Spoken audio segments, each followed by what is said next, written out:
Channel God's glory by Sukhmani. कैसे हैं आप सब लोग? आई होप आप सब अच्छे होंगे। आज की जो रीडिंग है वो नो कॉन्टैक्ट में जो लोग हैं उनके लिए है। क्या उनकी फीलिंग्स हैं, क्या उनके इमोशंस हैं आपके लिए, वो हम चेक करेंगे। क्या वो कभी वापस आएंगे भी या फिर आपको मूव ऑन हो जाना चाहिए, क्या सिचुएशन है, कम्प्लीटली हम चेक करने वाले हैं इस रीडिंग के अंदर। सो जुड़े रहिए अंत तक। एंड अगर आप इस रीडिंग में आए हैं डेफिनेटली इसमें आपका आंसर होगा। पूरी रीडिंग को देख के जाइएगा। रीडिंग से कनेक्ट करने के लिए लाइक कर दीजिए एंड चैनल को सब्सक्राइब कर लीजिए। बेल नोटिफिकेशन को प्रेस कर दीजिएगा ताकि सारी नोटिफिकेशंस जब भी मैं कुछ पोस्ट करूँ आपके पास पहुँच जाएँ। जो भी लोग पर्सनल रीडिंग लेना चाहते हैं, हीलिंग सेशंस कराना चाहते हैं अपने रिलेशनशिप के लिए, टैरो कार्ड सीखना चाहते हैं या क्रिस्टल्स लेना चाहते हैं, feel free to approach me. Okay, देख लेते हैं। जब तक मैं कार्ड्स को शफल कर रही हूँ आप अपने पर्सन के बारे में सोच सकते हैं।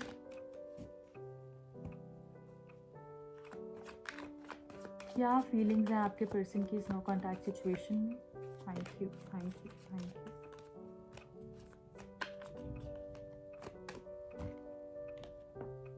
सिक्स ऑफ वॉन्ड्स पहला कार्ड है, फाइव ऑफ पेंटिकल्स दूसरा कार्ड है,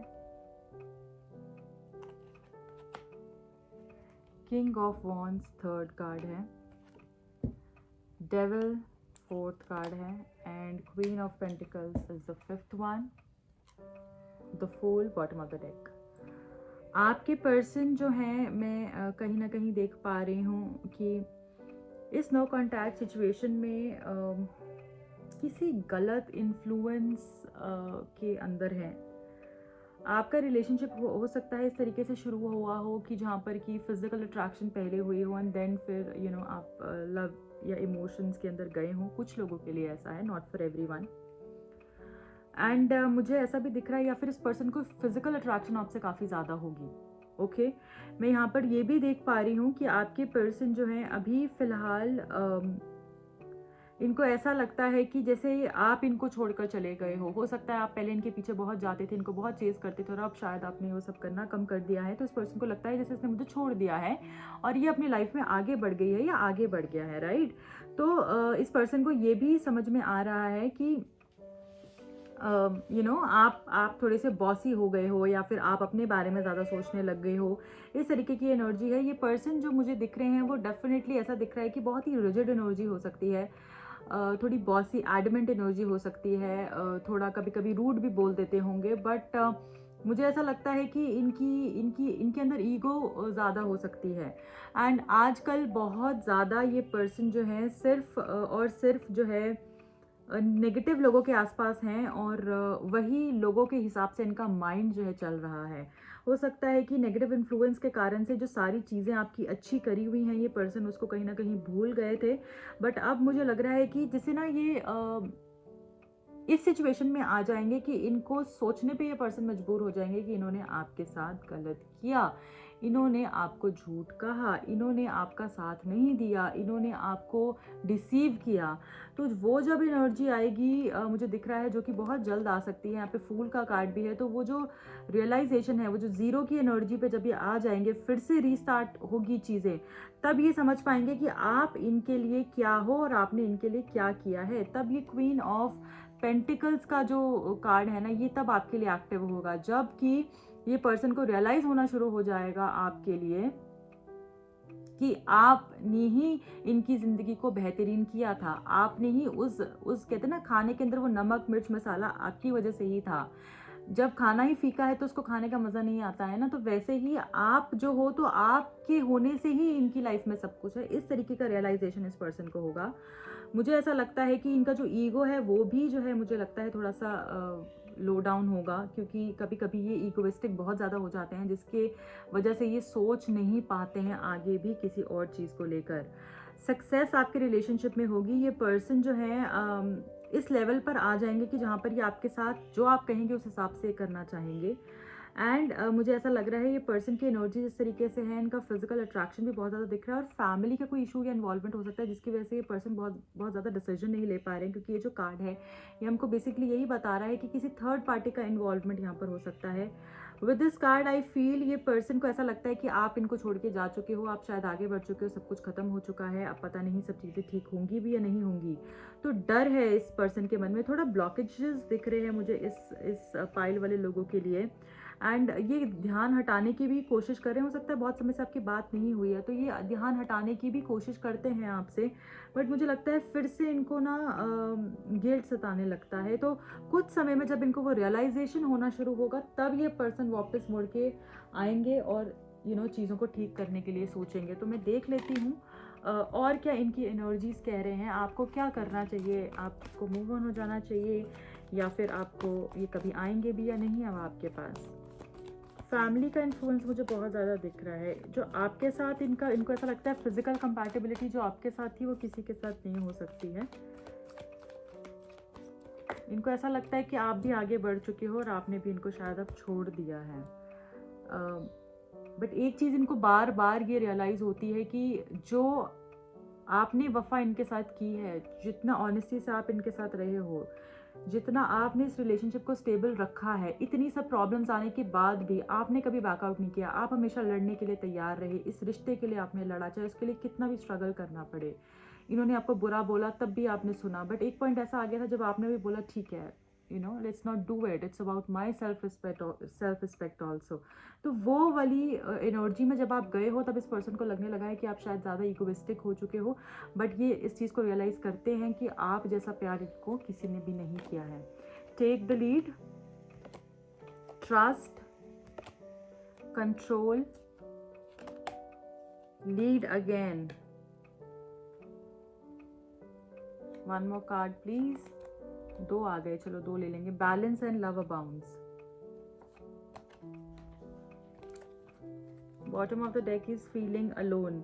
तो ये पर्सन एक्चुअली अकेला फील करते हैं, इनको ऐसा लगता है कि कोई भी इनके साथ नहीं है, ये सिर्फ और सिर्फ अकेले हैं और इनका अपना कहने वाला कोई नहीं है। वही मैंने आपको इस एनर्जी से बताया था कि इनका अपना कोई नहीं है। इनको ऐसा लगता है कि आपने जो इनके लिए किया है, जो आपने इनके साथ वफा निभाई है, कभी भी पीछे नहीं हटे आप लड़ने से, तो वो एनर्जी इनको फील होती है। इस वजह से अकेला भी फील करते हैं, बहुत मिस भी करते हैं, जानते हैं ये आपके बिना नहीं रह सकते हैं, बट ईगो इनके रास्ते में बहुत ज़्यादा आ रही है। By this take the lead, आपको इनको चेज नहीं करना है, तो आप जिस रास्ते पे जा रहे हो उस तरीके से आप चलते रहो, आपको इनके पीछे नहीं जाना है।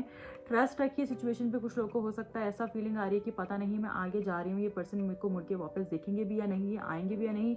ये डेफिनेटली आएंगे। आपने विश्वास रखना है भगवान पे और अपने आप को इम्प्रूव करने के ऊपर काम करना है। कंट्रोल कर रहे हैं ये पर्सन यहाँ पर, बहुत ज़्यादा अपने आप को आना चाहते हैं, बट ईगो के कारण से जैसे मैंने बताया नहीं आ पा रहे हैं।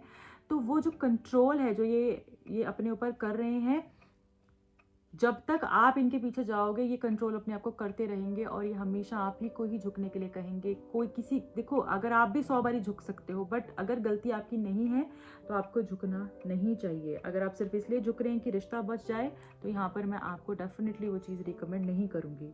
लीड का कार्ड है अगेन, कहा जा रहा है अब सिचुएशन ना आप दोनों के बीच में इस तरीके से आ गई है कि अब आप भी नहीं झुकना चाहते और ये पर्सन भी नहीं झुकना चाहते हैं। अब आपको लगता है कि ठीक है जो होगा सो होगा। तो डरना नहीं है, विश्वास रखना है। यहाँ पर विश्वास रखना है, सब आपके रिश्ते में अच्छा होगा। So you are a born leader और आपको उसी हिसाब से चलना है। सिचुएशन बैलेंस भी होते हुए दिख रही है, आप दोनों एक भी होते हुए दिख रही हो, रिकन्सिलिएशन भी होगा और अपनी इमोशंस को भी थोड़ा सा कंट्रोल करके रखो, ट्रस्ट करो। ये दोनों कार्ड साथ में आए हैं ना, ट्रस्ट एंड कंट्रोल के, हमको यही बता रहा है कि विश्वास रखो, सब अच्छा होगा। लव अबाउंड्स, नई तरीके से एक नई शुरुआत होगी इस रिलेशनशिप की और ये पर्सन ही आपको प्रपोजल देंगे। तो मूव ऑन की तो कोई एनर्जी मुझे नहीं दिख रही है। एंड यहाँ पर ये दिख रहा है फिर से रीबिल्ड होगा ये रिलेशनशिप। डेफिनेटली आपके रिलेशनशिप में टावर मोमेंट आया है, बहुत सब कुछ मेहनत करी और फिर से ख़राब हो गया और फिर से आपको वो चीज़ें इकट्ठा करके फिर से उस महल को खड़ा करना पड़ेगा। बट ये जो डेडिकेटेड एफर्ट है जो आप दिखा रहे हैं, तो इस पर्सन की तरफ से भी ऐसा ही रेसिप्रोकेट होगा और सारी चीज़ें अच्छी होंगी। So don't feel bad about anything, what ever is happening has its own reasons and with time सब चीज़ें अच्छी हो जाएंगी। सो डरना नहीं है, घबराना नहीं है, थोड़ा सा हिम्मत रखनी है, यही आपके लिए मैसेजेस आ रहे हैं। अब जाते जाते मैं ये भी देख लूँगी कि आपके पर्सन जो हैं वो आपको क्या मैसेजेस देना चाहते हैं, राइट? आपके पर्सन आपको क्या बताना चाहते हैं, क्या मैसेज देना चाहते हैं, उनके मन में क्या चल रहा है, तो उसको भी जानने की कोशिश कर लेते हैं। Okay, my first thought in the morning is you. जैसे ही सुबह उठते हैं पहला ख्याल इनका यही आता है कि आपके बारे में सबसे पहले सोचते हैं, so, आप ही इनका पहला ख्याल होते हो। You are the song I want to sing forever, song of my heart. तो आप ही के साथ ही हमेशा रहना चाहते हैं, आपके अलावा इनको और कुछ भी अच्छा नहीं लग रहा है। जैसे मैंने बताया फीलिंग अलोन, तो ये पर्सन अकेला भी फील कर रहे हैं। It seems like you are busy with someone else but I am irreplaceable. हो सकता है इनको शक भी हो रहा हो कि आप आगे बढ़ गए हैं किसी और के साथ एंड आपकी लाइफ में कोई और आ गया है और आप शायद इनको छोड़ चुके हैं। जैसे मैंने बताया वो अकेलापन इनको फील हो रहा है, तो पॉसेसिव भी हो सकता है पर्सन हो रहे हों। I don't react when people mention you. कभी जब आपका जिक्र होता है तो ये ज़्यादा रिएक्ट नहीं करते हैं, क्योंकि पता नहीं लोग कैसे सोचते हैं इस सिचुएशन के बारे में, तो इसलिए ये ज़्यादा आपके बारे में जब बात होती है तो वहाँ से साइड ही हो जाते हैं। I feel safest and happiest when I am with you. जब मैं तुम्हारे साथ होता हूँ, जब मैं तुम्हारे I am in your arms, जब आप इनको हक करते हैं या आपके आर्म्स में होते हैं तब इनको आपकी बाहों में बहुत अच्छा लगता है। और देख लेते हैं, वी आर सोलमेट्स। वाओ, इस पर्सन को ऐसा लगता है कि आप इनके सोलमेट हैं, और जब तक आप इनकी लाइफ में नहीं है तो इनको वो जब एक जो सोल का मेट होता है, सोल का साथी होता है, सोल का फ्रेंड होता है, तो जब तक वो नहीं है तो सोल को भी सेटिस्फैक्शन नहीं होती ना, तो वैसा ही आपका कनेक्शन है इस पर्सन के साथ, जो आत्मा का दोस्त हो। फोन कॉल, इस पर्सन का फ़ोन कॉल आ सकता है आपको। बहुत लोगों के लिए ये मैसेज है, इस पर्सन का फ़ोन कॉल आ सकता है आपको। Loving you is all I know my जान, मुझे सिर्फ तुमसे प्यार करना ही आता है और कुछ नहीं। एक और मैसेज लेंगे। It seems you're hiding things, be truthful. इस पर्सन को ऐसा लगता है कि आप इनसे कुछ छुपा भी रहे हो, तो सच बोलो। बॉटम ऑफ द डेक में है I left you when I saw you with someone else. हो सकता है आप में से कुछ लोगों का किसी और के साथ इन्वॉल्वमेंट हो, तो या फिर इन्होंने मे बी गलत परसीव कर लिया हो कि आप किसी और के साथ इन्वॉल्व हैं। तो जब इन्होंने ये देखा कि आप किसी और के साथ हो, तो तब इस पर्सन ने आपको छोड़ दिया और ये आगे बढ़ गए। तो ये भी कुछ लोगों के लिए एनर्जी हो सकती है, right? So this is it for today. I hope आपको रीडिंग पसंद आई होगी, आपने गाइडेंस ली होगी इस रीडिंग से। अब आपको मिलती हूँ अगली रीडिंग में। चैनल को लाइक कर दीजिएगा, सब्सक्राइब कर दीजिएगा, दूसरे चैनल को भी ज़रूर सब्सक्राइब करना, उसका लिंक आपको डिस्क्रिप्शन बॉक्स में मिल जाएगा। एंड जल्दी लेकर आऊँगी एक और reading. Bye bye, take care, lots of love.